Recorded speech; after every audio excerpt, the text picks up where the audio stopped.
నమస్తే మిత్రులారా, నేను మీ Prabhakar Venuvanka. Welcome to PV news. రాష్ట్ర ముఖ్యమంత్రి రేవంత్ రెడ్డి రీసెంట్గా కొన్ని కామెంట్స్ చేశారు. ఒకసారి ఆ వీడియో చూడండి. నేను డిసెంబర్ 23లో పొజిషన్ తీసుకున్న. డిసెంబర్ 28 వరకు ఫస్ట్ టర్మ్ ఆఫ్ చీఫ్ మినిస్టర్గా ఉంటా.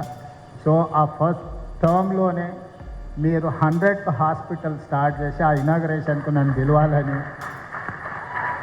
So I'm fixing you target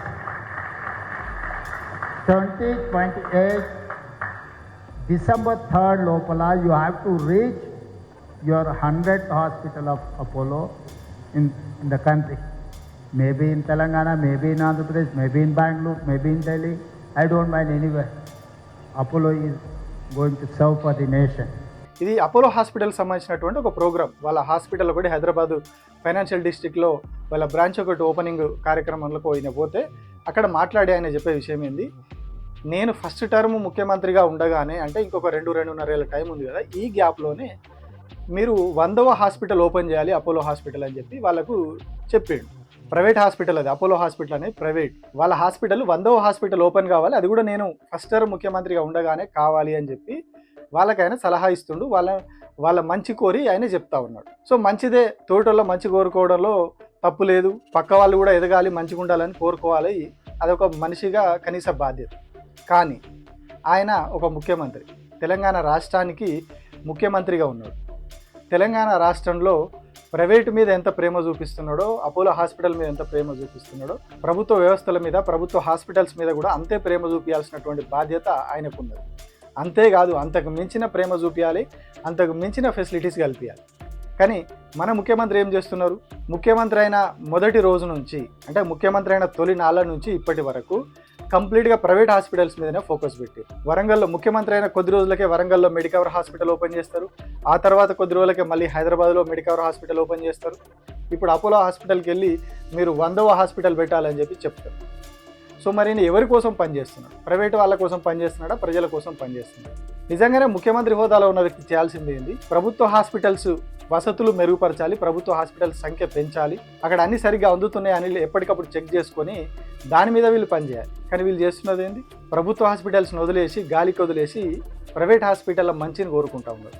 private హాస్పిటల్లో మంచి కోరుకుంటే జరిగేది ఏంది? ప్రైవేట్ హాస్పిటల్లో అడ్డగోలు డబ్బులు వసూలు చేస్తున్నారని ఇదే రేవంత్ రెడ్డి గారు ప్రతిపక్షంలో ఉన్నప్పుడు పదే మాట్లాడారు. కొన్ని హాస్పిటల్ల పేర్లు తీసుకొని, యశోద హాస్పిటల్ కావచ్చు, ఇంకొకటి 2 హాస్పిటల్ల పేర్లు తీసుకొని అడ్డగోలుగా డబ్బులు వసూలు చేస్తున్నారు, ప్రభుత్వం పట్టించుకుంటలేదు అని ఈయననే ఆరోపించారు. కానీ ఇప్పుడు అదే ముఖ్యమంత్రి మెడికవర్ హాస్పిటల్, అపోలో హాస్పిటల్ ఇట్లాంటి హాస్పిటల్స్ని ఓపెన్ చేసుకుంటూ వాళ్ళు ఇంకెదగాలని కోరుకుంటా ఉన్నారు. మరి ప్రభుత్వ హాస్పిటల్ల సంగతి ఏంది అంటే, నెలకు 2 నెలలకు ఒకసారి ఎంజిఎం హాస్పిటల్లో కరెంటు కోతలు అవుతాయి, ఐసీయూలకు కూడా కరెంటు ఉండదు. గాంధీ హాస్పిటల్లో అదే పరిస్థితి, ఉస్మానియా హాస్పిటల్లో అదే పరిస్థితి, నిమ్స్లో కూడా అదే పరిస్థితి. సెమీ కార్పొరేట్ అయినటువంటి నిమ్స్, అందులో కూడా ఇవే ఇబ్బందులు. పేషెంట్లు కొన్ని 100 మంది అట్లా లైన్లో నిలబడిపోతారు. సో మరి ఎక్కడ వీళ్ళు ప్రభుత్వ హాస్పిటల్ మీద ఫోకస్ పెడుతున్నారు? సరే, వీళ్ళు కొత్తగా కట్టకపోయారు. ఆల్రెడీ గత ప్రభుత్వం కొన్ని హాస్పిటళ్ళు పనులు ప్రారంభించిపోయింది. టిమ్స్ హాస్పిటల్, 4 దిక్కుల 4 టిమ్స్ హాస్పిటళ్ళు, వరంగల్లో ఒక పెద్ద హాస్పిటల్, ఇవన్నీ బిల్డింగులు వాళ్ళు పనులు స్టార్ట్ చేసిపోయారు. దాదాపు 50%, 80% పనులు అయిపోయినాయి ఉన్నాయి.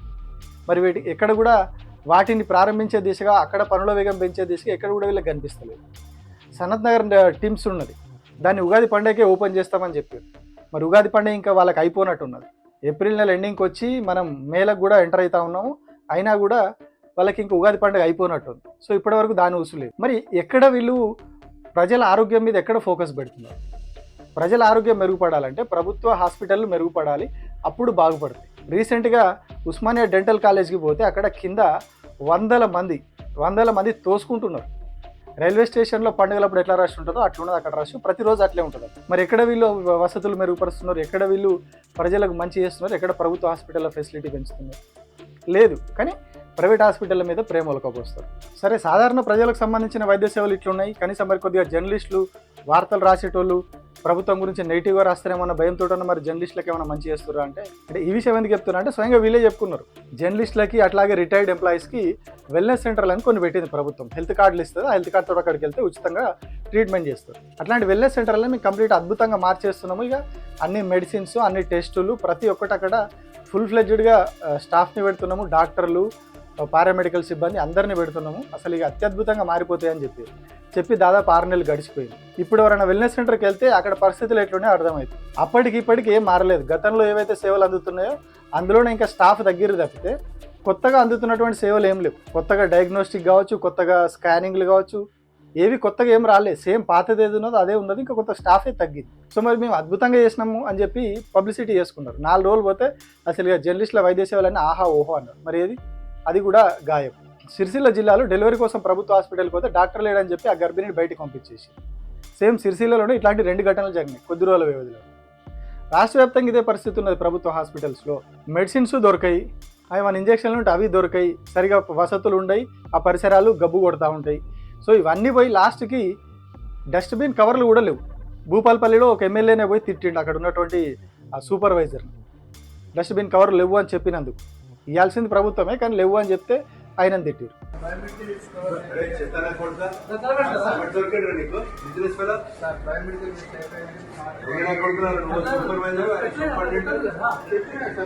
అంటే డస్ట్బిన్ కవర్ లేనంత దుస్థితిలో తెలంగాణ ప్రభుత్వ వైద్య రంగం ఉన్నది. కానీ మన ముఖ్యమంత్రి గారు మాత్రం పోయి ప్రైవేట్ రంగంలో అపోలో హాస్పిటల్ అద్భుతంగా ఎదగాలి, మెడికవర్ హాస్పిటల్ అద్భుతంగా ఎదగాలని చెప్పి స్పీచ్లు ఇస్తూ ఉన్నారు. అంటే మరి వీళ్ళు ప్రజల పక్షమా ఇంకొకటి వీళ్ళు ఏం చేస్తూ ఉన్నారు? సో ఒకవైపు ప్రభుత్వ వైద్యాన్ని పట్టించుకుంటలేదు, ప్రైవేట్ మీద ప్రేమ చూపిస్తున్నారు. సో ఈ ప్రేమ ఎట్లా ఉంది అంటే ఇటీవల కేంద్ర ప్రభుత్వం ఒక సర్వే చేసింది. ఆ సర్వే చేస్తే అందులో సంచలనమైనటువంటి విషయాలు బయటపడ్డాయి. హైయెస్ట్ హాస్పిటల్ ఎక్స్పెండిచర్లో తెలంగాణ టాప్లో ఉన్నది. నేషనల్ యావరేజ్ కంటే మనది చాలా ఎక్కువ ఉన్నది. అంటే ఒక వ్యక్తి ఏదైనా అనారోగ్య సమస్య వచ్చి హాస్పిటల్లో అడ్మిట్ అయితే ఇక్కడ అయ్యే ఖర్చు, తెలంగాణలో అయ్యే ఖర్చు మిగతా రాష్ట్రాలతో పోలిస్తే చాలా ఎక్కువగా ఉన్నది. కంప్లీట్గా దేశం యావరేజ్ తీసుకున్నా కూడా దానికంటే కూడా మనం ఎక్కువ ఉన్నాం. అంటే ఇక్కడ మన హాస్పిటల్స్లో ఆ స్థాయిలో అడ్డగోలుగా వసూలు చేస్తున్నారు, ప్రైవేట్ హాస్పిటల్స్లో ఆ స్థాయిలో దోపిడీ జరుగుతుంది అనేది దీనికి బెస్ట్ ఎగ్జాంపుల్ ఇది. మన దగ్గర తెలంగాణలో యావరేజ్గా హాస్పిటల్లో జాయిన్ అయితే అయ్యే ఖర్చు దాదాపు 53,000 అని చెప్పి కేంద్ర ప్రభుత్వం చేసిన సర్వేలో బయటపడ్డది. అదే జాతీయ యావరేజ్ తీసుకుంటే 38,000 యావరేజ్ ఉంది. నేషనల్ యావరేజ్ 38,000 ఉంది.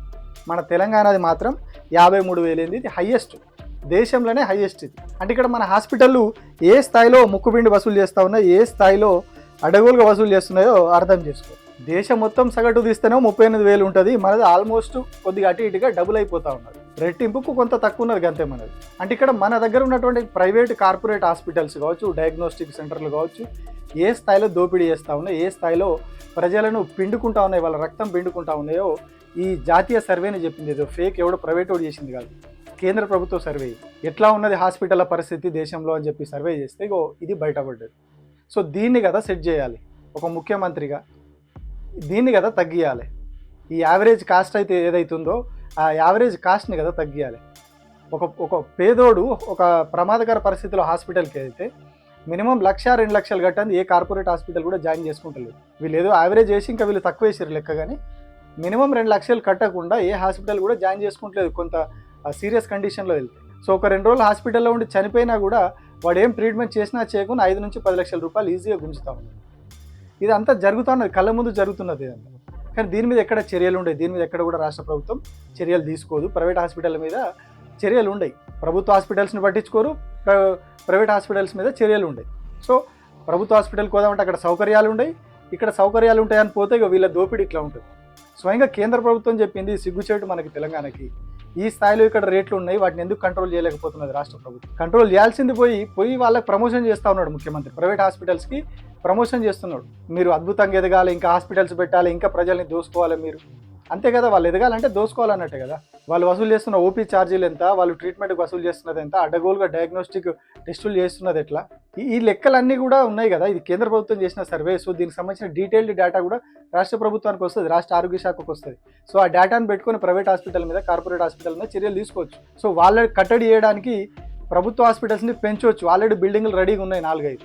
సో వాటిని పట్టించుకోరు, వాటిని బాగు చేయరు. కేవలం ప్రైవేట్ హాస్పిటళ్లను పెంచి పోషించి, ఎందుకు పెంచి పోషిస్తారు? వాడు 4 పైసలు తీసుకుంటే ఇక్కడికి 2 పైసలు వస్తాయి. ఎవడైనా అంతే, ఎవరున్నా ప్రైవేట్ హాస్పిటల్ వాడు ఏం చేస్తాడు, వాళ్ళకి వీళ్ళకి అందరికీ డబ్బులు ఇస్తాడు. మనం యశోద హాస్పిటల్ మీద గతంలో ఆరోపణలు వచ్చినాయి. వాడు ఏం చేసిండు, ఎలక్టోరల్ బాండ్స్ కేంద్ర ప్రభుత్వానికి ఇచ్చిండు, ఇక్కడ ఉన్నటువంటి రాష్ట్ర ప్రభుత్వానికి ఇచ్చిండు.